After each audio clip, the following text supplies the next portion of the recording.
എല്ലാവർക്കും പുതിയൊരു വീഡിയോയിലേക്ക് സ്വാഗതം. ഞാൻ ആദ്യമായിട്ടാണ് ഈ വീഡിയോ യൂട്യൂബിൽ അപ്ലോഡ് ചെയ്യുന്നത്. വേറൊന്നുമല്ല, എന്താണ് ഡ്രോപ്പ് ഷിപ്പിംഗ് എന്ന ഒരു മെസ്സേജ് അല്ലെങ്കിൽ ഇത് അറിയാത്തവർക്ക് എന്താണ് ഡ്രോപ്പ് ഷിപ്പിംഗ് എന്ന് പറഞ്ഞ് മനസ്സിലാക്കാനായിട്ടുള്ള ചെറിയൊരു ഇൻട്രഡക്ഷൻ വീഡിയോ ആണ്. ഇപ്പം ഒരുപാട് പേര് കേട്ടിട്ടുണ്ടായിരിക്കും ഈ ഡ്രോപ്പ് ഷിപ്പിംഗ് എന്ന് പറയുന്ന ഒരു ഇ-കൊമേഴ്സ് ബിസിനസ് ആണ്, ഇതിലൂടെ ഒരുപാട് റവന്യൂ ജനറേറ്റ് ചെയ്യാൻ സാധിക്കും ഓൺലൈൻ വഴി. അപ്പോൾ അത് എന്താണ് അതിൻ്റെ ഒരു പ്രോസസ്സ് അല്ലെങ്കിൽ അതിൻ്റെ ഒരു ബേസിക് ആയിട്ടുള്ള തിങ് എന്താണെന്നാണ് ഈ വീഡിയോ ഞാൻ ജസ്റ്റ് ഒന്ന് പറഞ്ഞ് മനസ്സിലാക്കാൻ ശ്രമിക്കുന്നത്. അപ്പോൾ വേറൊന്നുമല്ല, ഈ ഡ്രോപ്പ് ഷിപ്പിംഗ് എന്ന് പറയുന്ന ഒരു ഇ-കൊമേഴ്സ് ബിസിനസ് ആണ്. എന്ന് വെച്ചാൽ നമ്മുടെ കൈകൊണ്ട് പോലും നമുക്ക് ടച്ച് ചെയ്യാതെ പ്രൊഡക്റ്റ് സെല്ല് ചെയ്യുന്ന ഒരു പ്രോസസ്സാണ് ഈ ഡ്രോപ്പ് ഷിപ്പിംഗ് എന്ന് പറയുന്നത്. ഉദാഹരണമൊക്കെ പറഞ്ഞാൽ നമ്മൾ പണ്ട് സ്കൂളിലൊക്കെ പഠിച്ചിട്ടില്ലേ, ഈ ബയേഴ്സിനെയും സപ്ലയേഴ്സിനെയും തമ്മിൽ ഒരു ലിങ്ക് ചെയ്യുന്ന ഒരു മീഡിയേറ്ററിൻ്റെ ഒരു same process.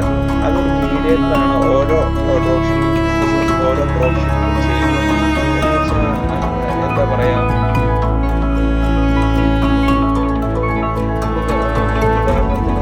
Supplier buyer just ഒന്ന് വരച്ച് കാട്ടുന്നത്. ഓക്കെ, ഇവരെ തമ്മിൽ ലിങ്ക് ചെയ്യിക്കുന്ന ഒരു മീഡിയേറ്ററിനെയാണ് ഡ്രോപ്പ് ഷിപ്പിംഗ് എന്ന് പറയുന്നത്.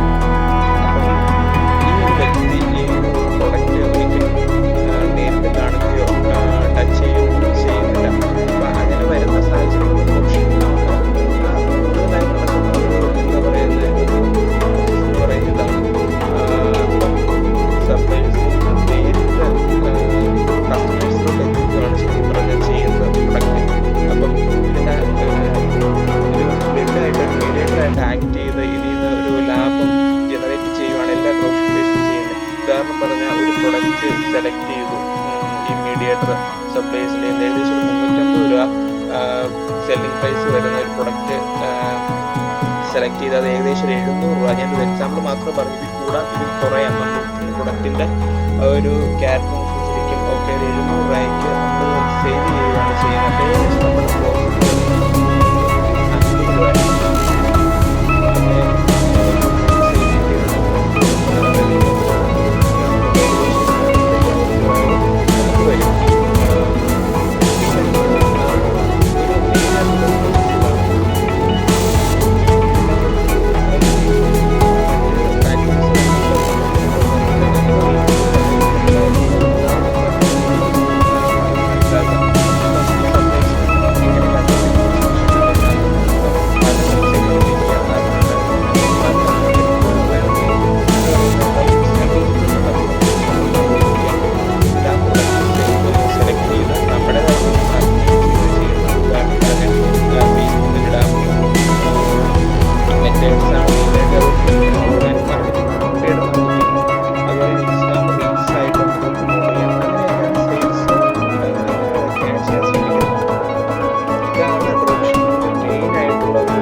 എൻ്റെ മനസ്സിലുള്ളത് മൊത്തം എനിക്കിന്ന് പറയാൻ പറ്റിയിട്ടില്ല ഇവിടെ. ഓക്കെ, മുന്നോട്ടുള്ള വീഡിയോ ഞാനത് പരിഹരിച്ചോളാം.